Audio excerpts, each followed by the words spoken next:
अच्छाई का प्रतीक माना जाता है। तो कहना है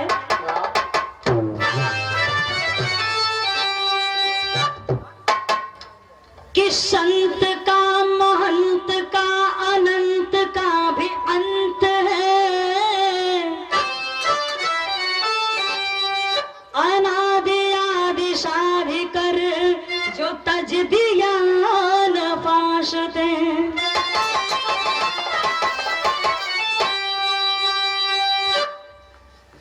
अदम्य को भी दम्य से अक्षम्य क्षम कर दिया,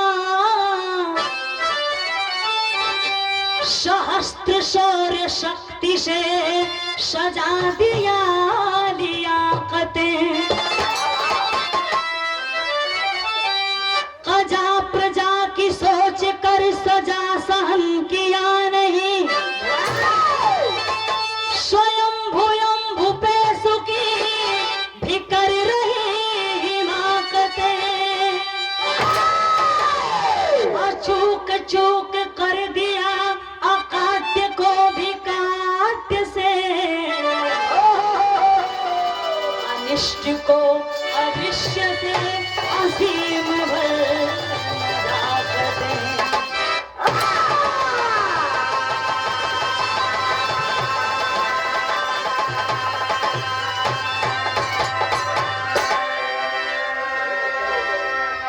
मैं बधाई देती हूँ इस भूमिका के लाइन के लिए आदरणीय कवि सूबेदार यादव जी को।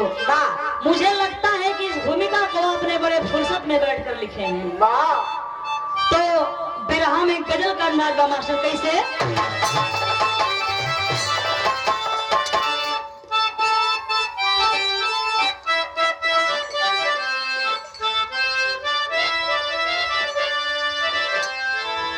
बिरहा में वह गीत लग गई मास्टर कि कोनो प्रेमी से जब प्रेमिका बेवफाई कर दहलस तो वो बेचारा का कैलस मारे गम में एक पुड़िया नीमक, 5 रुपया का भूजल चना और एक प्लास्टिक का गिलास, एक जग पानी लेके दारू के ठेका में घुस गई।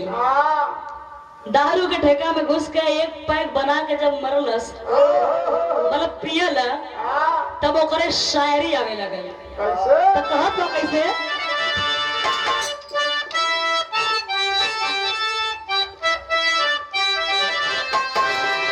कहे कि किसी की याद सताए,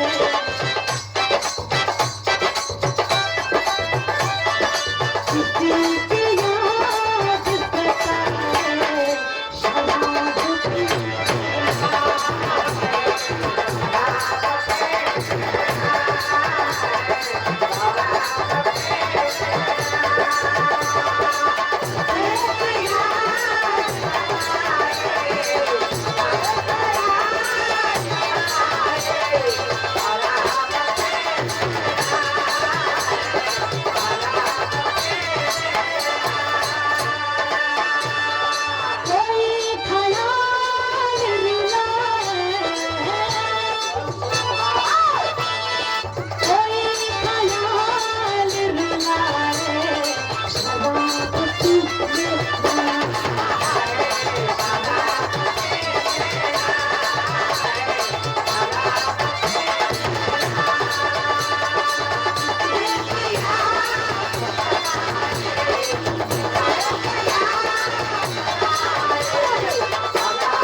कहाँ का बा और कैसन बा। शहर में भाव लगल।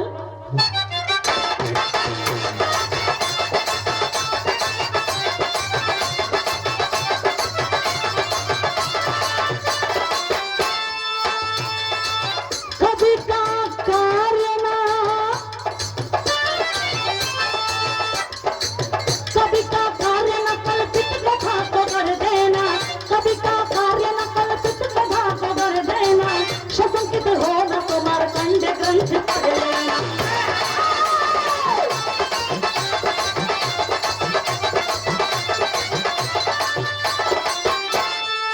तुलसीदास के मानस में भी निशानी है, तुलसीदास के मानस में भी निशानी है, ऋषि कश्यप पंत से मिली कहानी।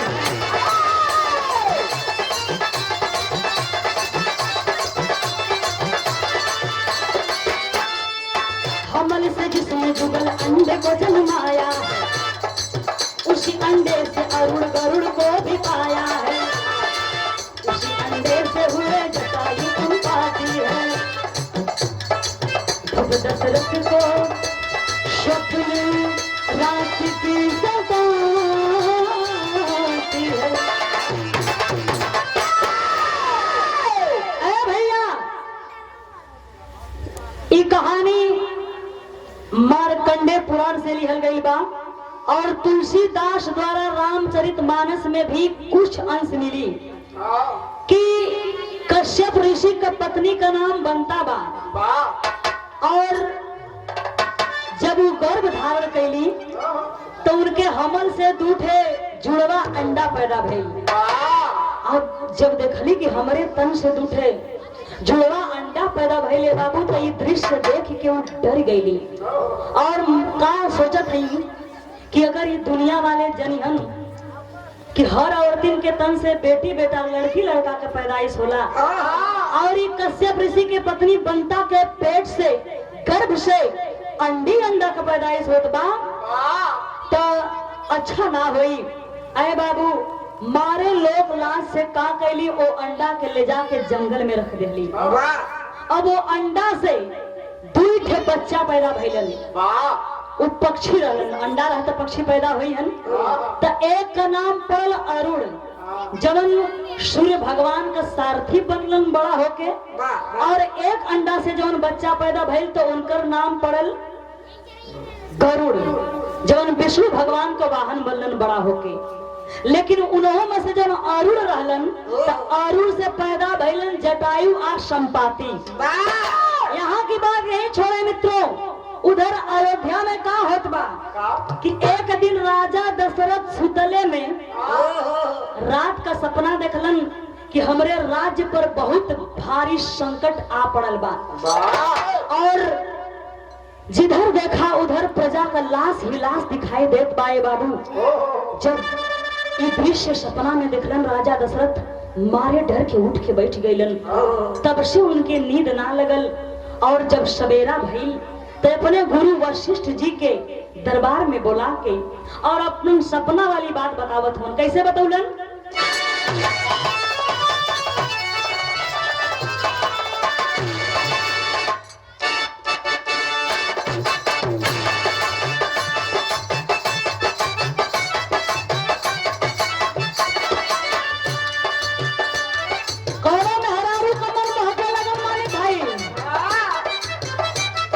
अपना सैया जी के देख के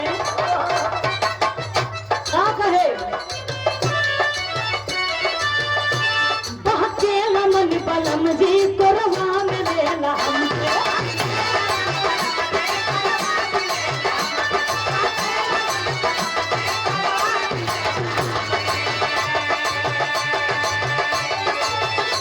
दहिया ही हमरो खिल के गुलाब जैसे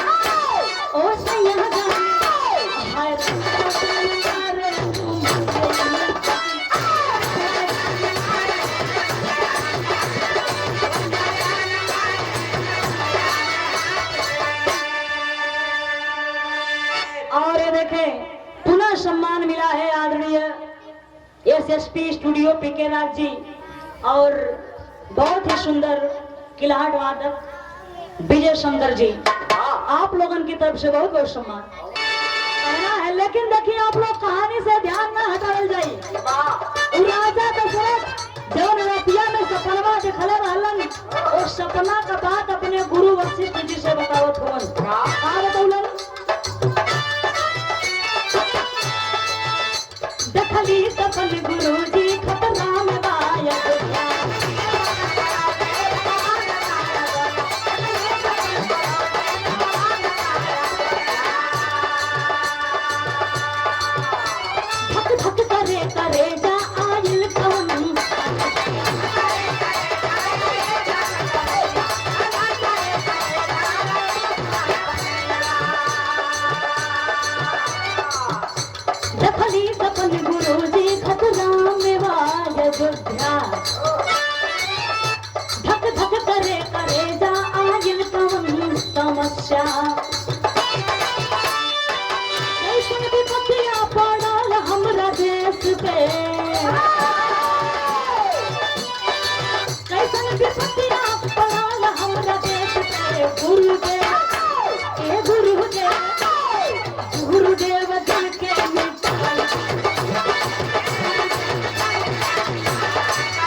सपना वाली बात वशिष्ठ गुरु के बतौलन।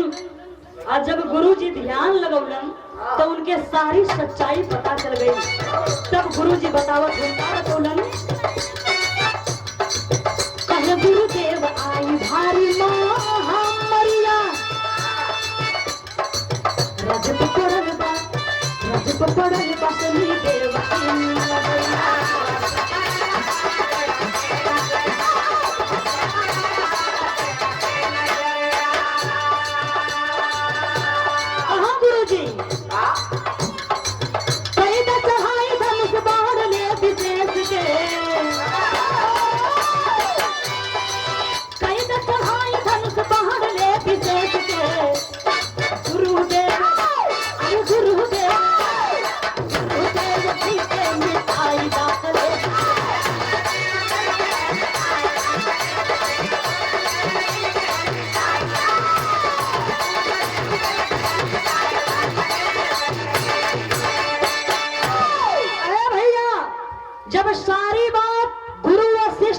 दशरथ जी बतौलन।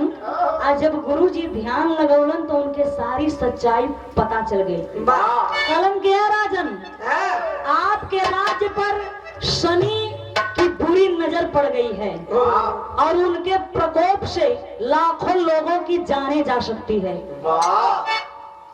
राजा दशरथ जी कलन की गुरुदेव इतने बड़े संकट से उबरने का कोनो उपाय बा? कलन गुरुदेव सुनो राजन, एक राजा का पहला कर्तव्य हुआ करता है कि अपने प्रजा की रक्षा करना। और आप एक प्रजा के हित में उस शनिदेव पर चढ़ाई करा धनुष बाण लेके न रही शनिदेव और न उनकर बुरी छाया पड़ी है राज्य पर। राजा दशरथ कलन ठीक कहता नहीं गुरु जी, इस शनिदेव का मनवा ढेर बढ़ी गया है। अब कहा जाला ना कि शनिचर के दिन तनी सब मानव जीवन में बच बचा के रहेला। कितना लोग शनिचर के दिन खिचड़ी बना के खाइन, हम हमरे कबो ना बनेला। लेकिन सुनले है कि हर हफ्ते में खिचड़ी ना बना, लेकिन वो हफ्ता में जो शनिवार पड़ता वहाँ खिचड़ी लोग जरूर बनावेला। और शनिदेव महाराज अगर ना खुश भइला भैया तब कहलन कि ना शनिदेव महाराज रही न उनकर छाया हमारे राज्य पे पड़ी।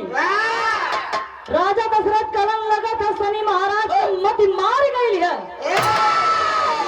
तो हमारे राज्य पे बुरी नजर डालने का कोशिश कैले हमन तो कहत का हमन तर्ज बदल गई।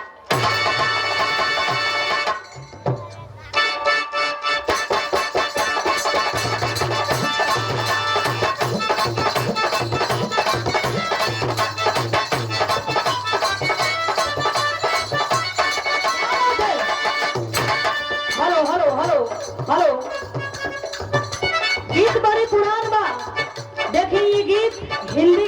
लेकिन एक बिरहा सम्राट स्वर्गीय रामदेव गुरु जी बिरहा में गा के फेमस कर देलन। 90 के दशक का गीत बा, तो ये हमरे बिरहा में पड़ गई बा। हम गाओ तनी कैसे, चल गई चल गई चल गई रे,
और ये देखें बिरहा के बहुत ही विद्वान कलाकार आदरणीय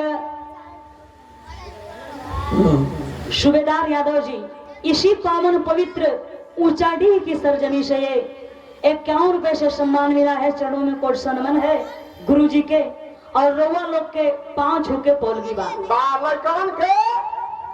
लेकिन के आशीर्वाद हमारी ओर से जय गुरुदेव। जय गुरुदेव। कर रहेला का हो, लेकिन आप लोग कहानी से अपन दिमाग न हटावल जाई। राजा दशरथ का कैलन रथ के सजा के और धनुष बाण लेके आकाश मार्ग से ही शनिदेव महाराज के हन पहुंच गईलन और जाय के ललकारत मन कि का हो हलो दम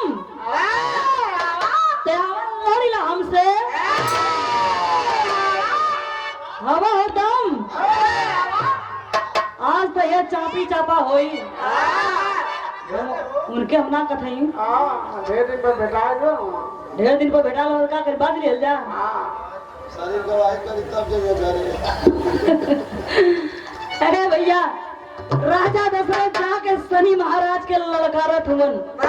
आज जब शनि महाराज देखलन तो कहला हाई देखा इनके अपने औकात का था नहीं, चलना धनुष बाण लेके हमसे लड़े। अरे बाबू जब क्रोध में आंख लाल करके राजा दशरथ की तरफ तकना की ना, राजा दशरथ का रथिया जल के भस्म हो गई। ये कहा जाला कि शनि का नजर बड़ी खराब होले, बस यह भलमनसत मनवा कि कबो केहू का बुरी नजर शनि का न पड़े। आज जब राजा दशरथ का रथ जल के भस्म हो गई तो राजा दशरथ ऊपरा से कलैया खात नीचे आवे लगल। तबले वही आसमनवा में बाबू उहो जटायु जवन और से पैदा रहलन, वह जटायु आसमनवा में उड़त हमन देखत हमन तो रही से कि ये भैया कि के कलैया खात नीचवा आवत बा। जाके बड़े ही तेजी से अपन दोनों पंख फैलाकर और राजा के पंख पर रोक लेहलन और लगला पंखवा से हवा करे।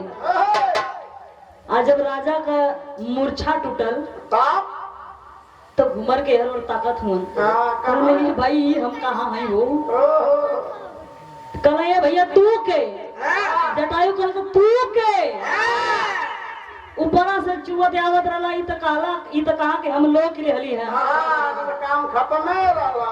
नहीं तो तोहर हड्डी गुड्डी का पता न चलत। भैया हो सारी बात राजा दशरथ जटायु से बतौलन। जटायु सारी बात सुन के बड़ा खुश भइलन। कहलन एक थे राजा का अपने प्रजा के हित में बढ़ल कदम देख के हम बहुत प्रभावित भइली और एक बहादुर का बढ़ल कदम एक थे बहादुर का साथ एक बहादुर आदमी ही देख सकेला। तो आप अपने के अकेले मत समझा राजा, हम तुम्हारे साथे हैं।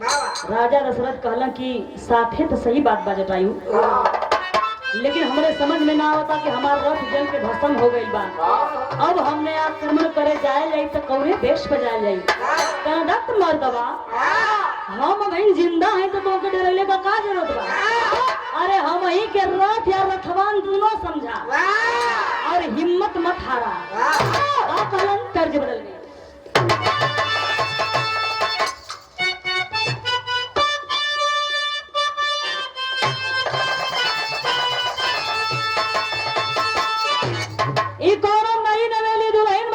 भैया आप कौने चीज पर फिदा हो गई बा जेकर पिया प्रदेश में बतावत बतौले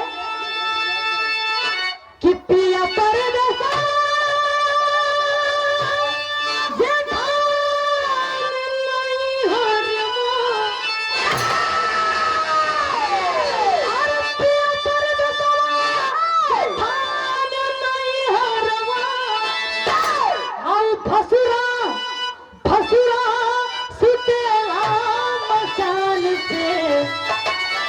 हम बिताई गई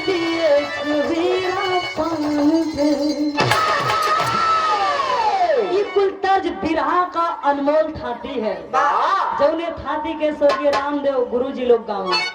लेकिन जटायु अपने दोस्त देखी दोस्ती भी वही बन गई राजा दशरथ और जटायु में। अपने दोस्त राजा दशरथ के हिम्मत बढ़ावत हो उनकी हिम्मत मत हरिया। का कहलन कि कहल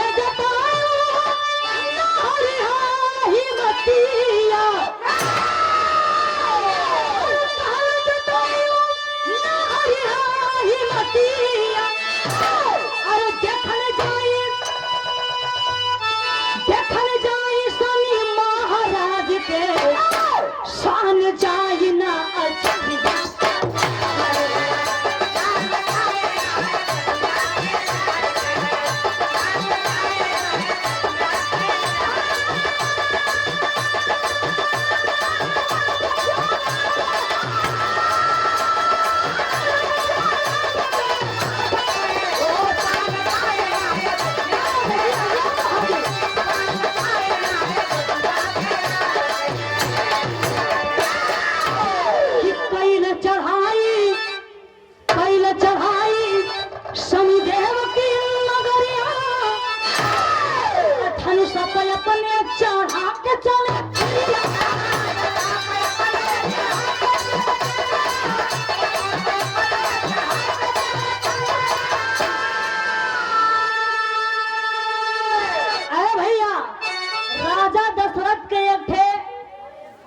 वरदान में बाण मिलल रहल और बाण का खासियत रहल कि अगर केहू के ऊपर चल जा तो सेकेंड भी न बचो के खत्म हो खाई के रहल।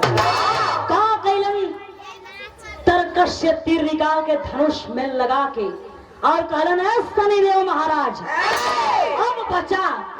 अब देखी तो हमके के बचावेला।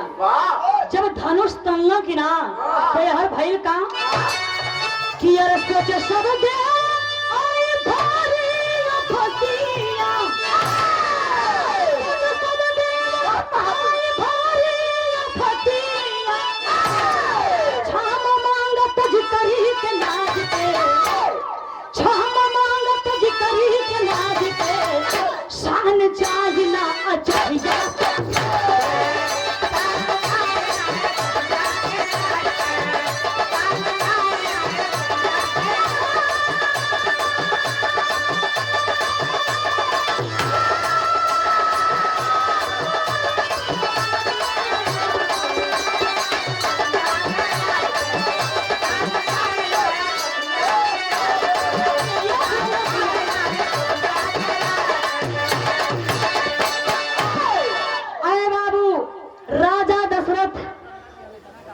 धनुष बाण सजा के और जटायु के साथ में जब चल हलन शनि महाराज से मुकाबला करे, तबले देवतागण में खलबली मच गई।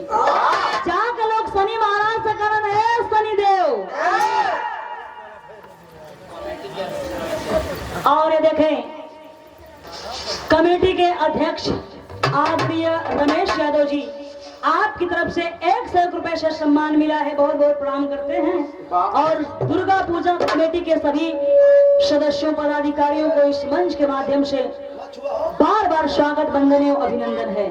भैया हो, जब धनुष बाण सजा के राजा दशरथ शनिदेव से मुकाबला करे चल रहलन, तो हर देवता लोगों में खलबली मच गई। जाके लोग शनि से कहलन है शनिदेव महाराज, हाई अपन घमंड या नाज त्याग के और जाके राजा दशरथ से माफी मांगला, और नहीं तो तोहर तेरही सोरही लगले भैलिए बा। अरे बाबू, वही शनि महाराज के अपने औकात का था चली गई और जाके राजा दशरथ से क्षमा मांग रहे।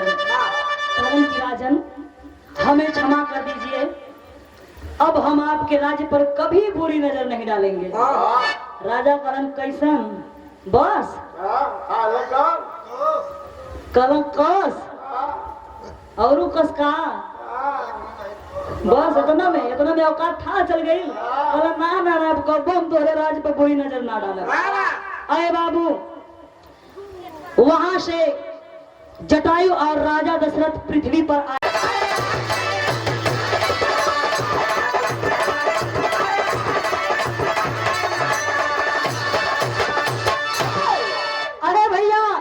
जब राजा दशरथ कहला जटायु के कि मित्र हम तो हैं, खाली हाथ ना जाए दे। कहलन जटायु के राजा,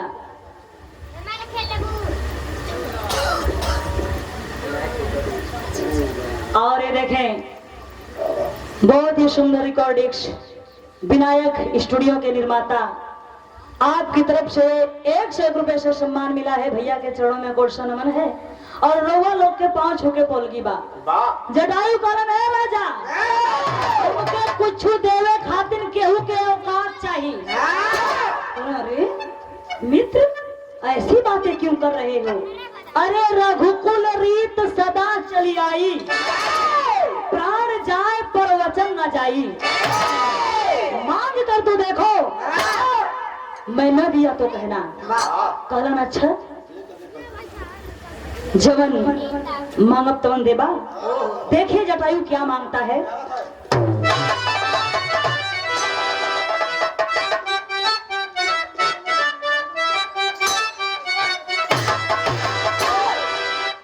कौन लड़की नई नवेली जवानी रवानी पे बा, कहत का बा कैसे ढेर खना कबे तो लगी इनकर मनवा मचले।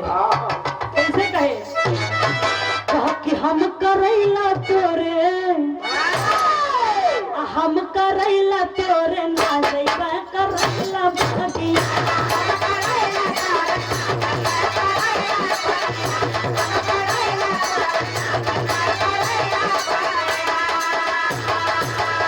ओही रे करैला बगिया बरया का छोकरवा डेरवा डेरवा एक को तीरवा दे भाई के बनवा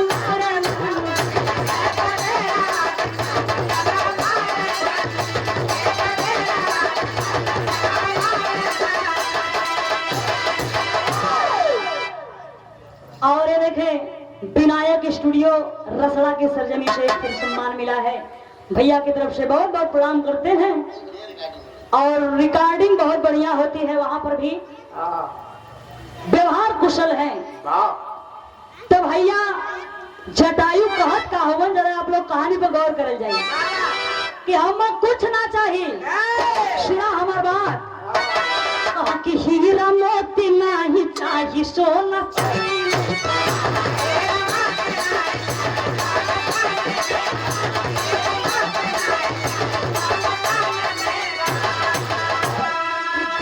चहले बादे बंस चहले बादे चाहिए एक निशानी मिलता, बंस चहले बादे चाहिए एक निशानी मिलता। चाही सोना चांदी तोरा।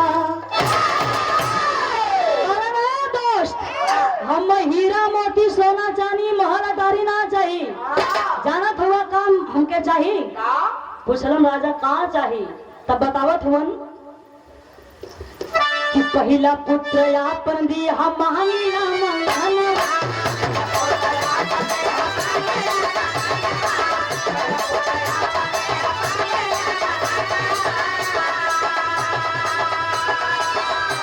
अब बोल है कथा पिता बता तरफ राजन।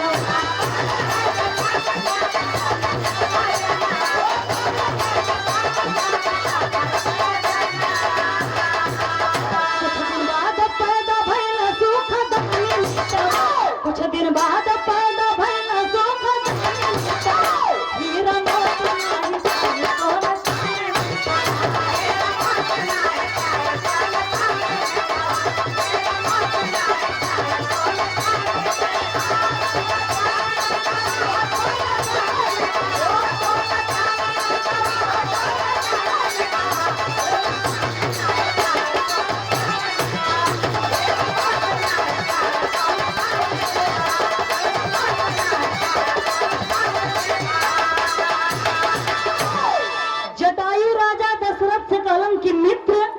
अगर देना ही चाहते हो तो वंश चलाने के लिए मेरे पास कोई औलाद नहीं है। अगर देना ही चाहते हो तो अपना बड़ा पुत्र मुझे गोद दे देना। जब इतनी बात राजा दशरथ सुनन कहलन मित्र आपकी इच्छा जरूर पूर्ण होगी। हमरे तीनों रानियन से जेकरे भी पहला पुत्र होई वो पुत्र के हम तुम्हें गोद में दे देबन। और इतना कही के बाबू राजा दशरथ अपने भवन के आ गईलन। आज जटायु अपने स्थान को चला गया। धीरे धीरे समय बीतल तो राजा दशरथ के तीनों रानियन से 4 पुत्र पैदा भइलन।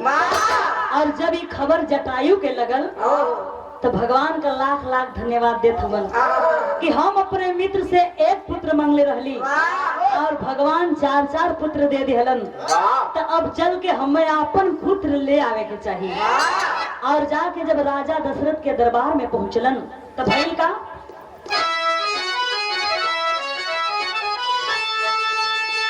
कि अरे चला जटायु अवधपुर तत्काल चाल चित चंचल बा। कि अरे चला जटायु अवधपुर तत्काल चाल चित चंचल बा। आ गले लगौला के राज भुवाल चाल चित चंचल बा।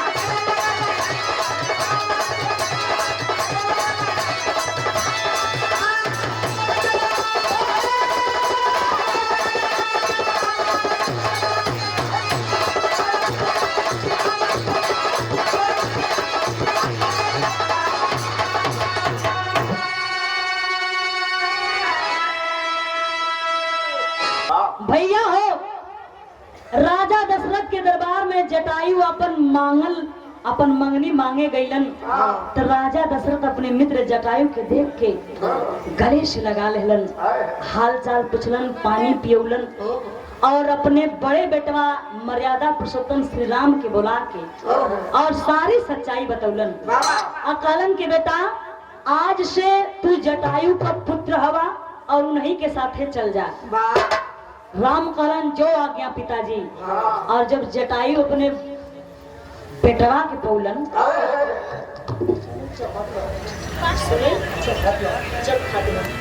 और ये देखें आदरणीय बड़े भैया सुनील चक फातिमा से 51 रुपए से सम्मान मिला है। बहुत बहुत प्रणाम बा भैया के।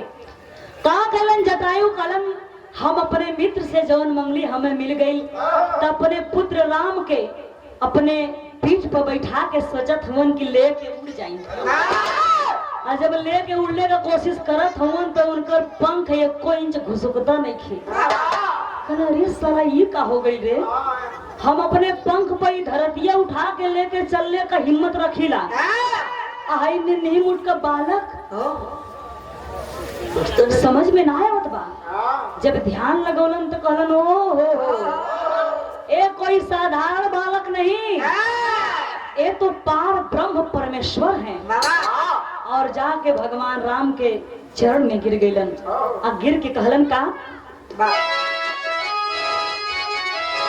पुत्र मोह के बंधन में हम तुम्हें बांधना पैबे हो। कहे राम हम फर्ज पुत्र के तुहरे संग निभैबे हो। कहे जटायु अंत में एक सवाल चाल चित चंचल बा अमर के देरी या जइहा।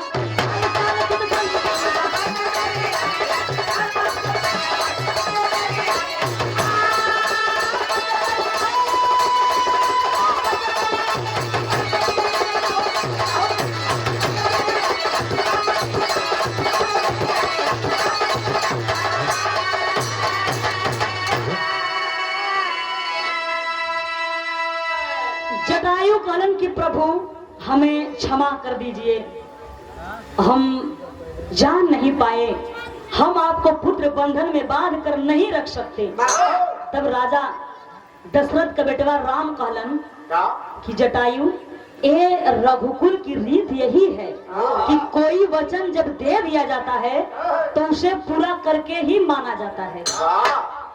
कहलन कि प्रभु आप इतने बड़े धर्म संकट में मत डाला, हम पुत्र बंधन ना निभा पाई, तो के अपने पुत्र के बंधन में बांध के ना रख पाई। तब राम कहलन कि लेकिन हम तो अपन पुत्र का फर्ज निभाई नहीं। कहलन ऐसा बात बा। तो राजा दशरथ का पुत्र राम से कहलन कि जब ऐसा बात बा तो हमारे थे अंतिम इच्छा बा प्रभु कि जब हमारा अंतिम समय आ जाई तो आप साक्षात हमरे सामने खड़ा हो जाइए। काहे से कि जब केहू का मौत करीब होखेला और उनका सामने अगर उनकर बेटवा खड़ा रहा तो बड़ा सुकून का मौत मरेला, और जगरे सामने आप जैसा त्रिकालदर्शी खड़ा रहा तो उनके का पूछे के है। राम कहलन ऐसा ही होगा, आप चिंता मत कीजिए। अरे बाबू सीता स्वयंवर हुआ, राम वन गमन हुआ और सीता हरण भी हुआ, तो भाई का आराम ज्यादा लड़का हमसे अपन अपन विचार बा। क्यों दिल बनावता तो कोनो कुछ बाप रे बाप, यही के कहला और कलयुग ये कुल माहौल का असर पड़त बा बच्चन पर। भाई का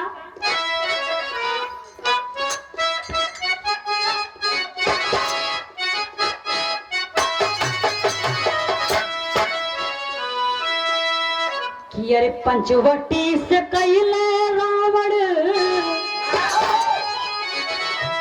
पंचवटी से कैले रावण सिया कह हरनवा भैया।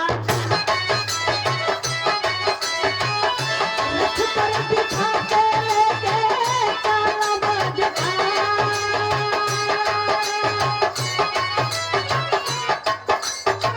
लखिया तो जाने कीजिए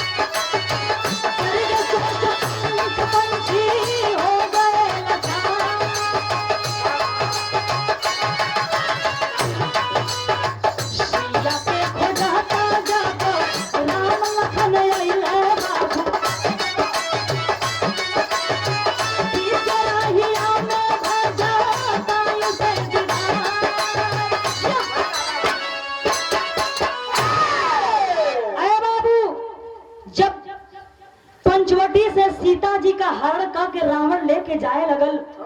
सीता जी रथ पर से बचाओ बचाओ का गुहार लगा रहल हई, तब तक ये आवाज जटायु के कान में गई। और जब आवाज सुनन घूमर के देखलन तो कहलन अरे ये तो मेरी पुत्र वधू सीता है।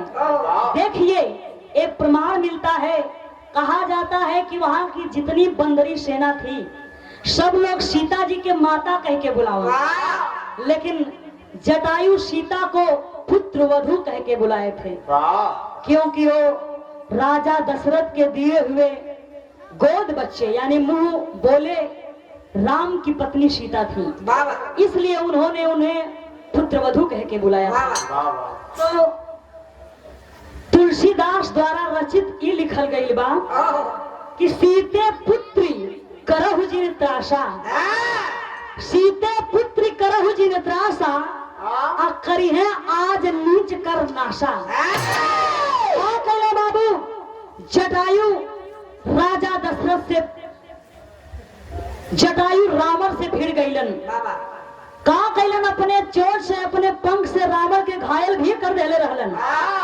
लेकिन तब तक रावण अग्नि बाण मारा और जटायु का चोच पंख जल के भस्म हो गई बाबू, और जटायु धरती पर गिर गया। और वही रास्ते से राम और लक्ष्मण सीता जी का पता लगावत आवत रहलन, देखलन कि रास्ते में घायल जटायु पड़ल बा। जाके गोद में उठा लेलन जटायु के राम और पूछे कि आपकी ऐसी हालत किसने किया, सारी बात के बतौलन। तब राम कहलन कि जटायु कहिए तो मैं आपको अभी जिंदा कर दूं। जटायु कहलन ना प्रभु ना, ऐसे बढ़िया मौका कौनो हो ही ना सकत कि हमार अंतिम समय चलत बा और आप हमरे सामने साक्षात हुआ। ये मौका बार बार ना आई और सारी सच्चाई बतौलन। का बतौलन,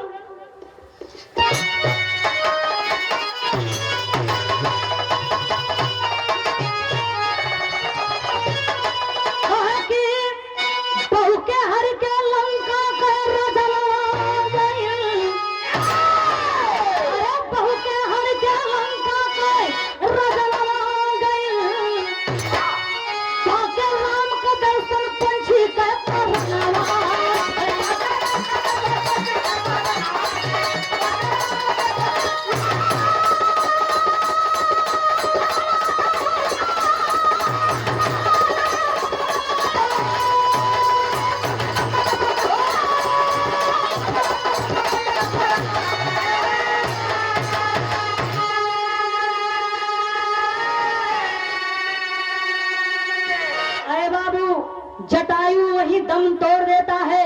तो हुआ क्या कि अरे लसिया जटायु का तब राम जी जरवले, अकेला पिंडा दान फर्ज पुत्र का निभवल।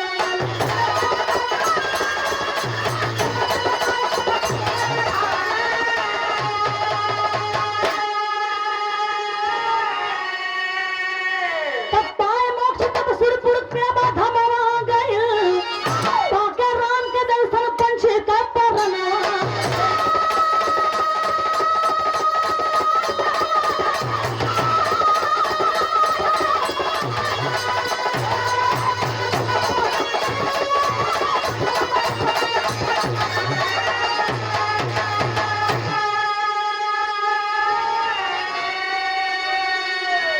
अरे बाबू, वही जटायु का अंतिम संस्कार राम कैलन और पुत्र के रूप में पिंडादान भी कैलन, और जटायु वही परम धाम को प्राप्त हुआ।